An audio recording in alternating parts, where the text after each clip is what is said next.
Hello, everyone. Welcome to Political Excess. Today we've got our first primary in a few weeks, and it is Maryland, and it is on Tuesday, July 19th. So let's jump right into it. Let's start in the U.S. House.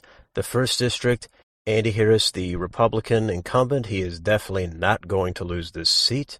The Democrats may have a competitive primary on their side, but it's not going to matter in the end. This is the one very safe red seat in the entire state.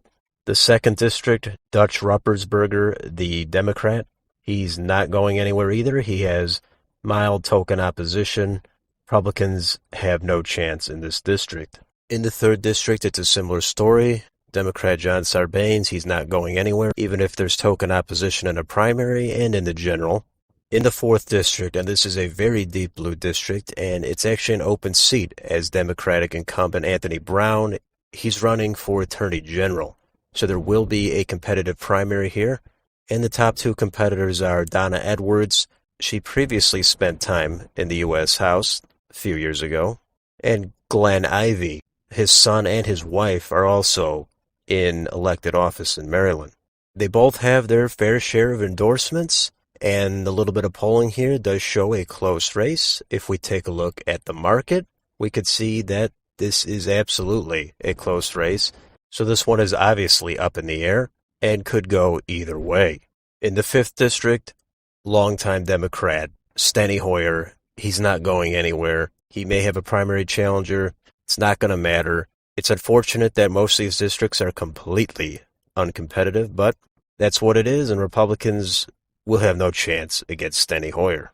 And the sixth district. Now, this is the district that is highly competitive. On 538, it's an R+1.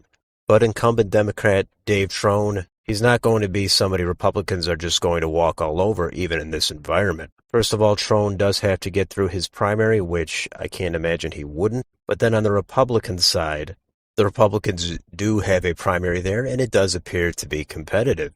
Their first candidate is Neil Parrott, who was the nominee 2 years ago for this seat, and we know the district has changed since redistricting. However, in that election, Neil Parrott lost by just under 20 points, so he didn't even get close. He is running again along with Matthew Foldy.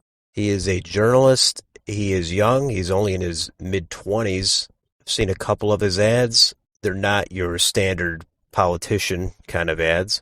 So he might be the refreshing choice people are looking for.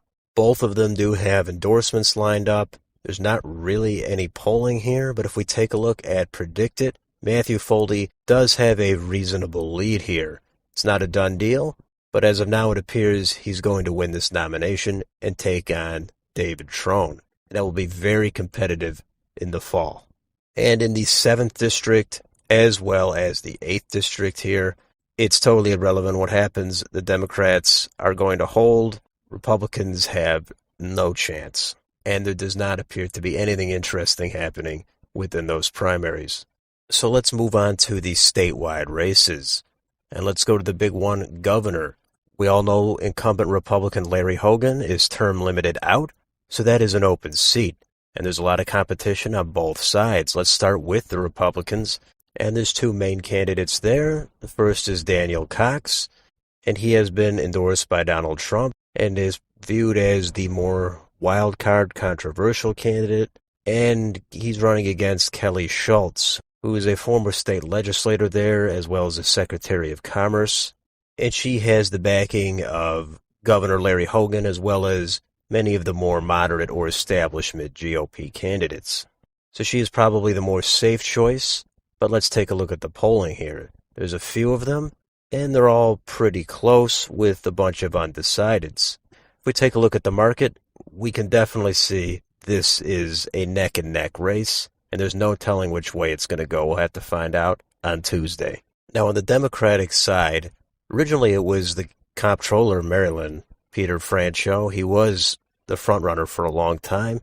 He appears to have kind of waned in the last few months. He's not out of it, but he's not at all close to being the frontrunner anymore.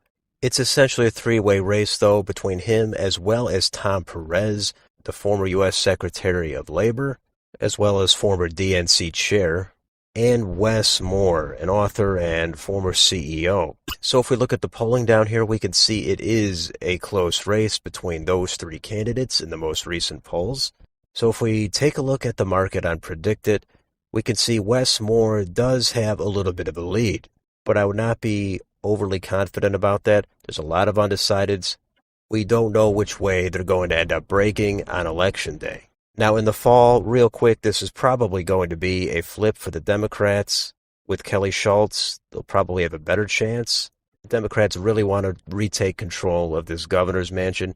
Even though it's a red-leaning year, they're still probably going to be able to do it fairly comfortably. Although when Larry Hogan won 8 years ago, he did pull it out kind of out of nowhere in the last few weeks of the race. Now, you can feel free to take a look at the Attorney General's race if you'd like, but the last main one I want to cover here is for U.S. Senate. And there's not much to say here.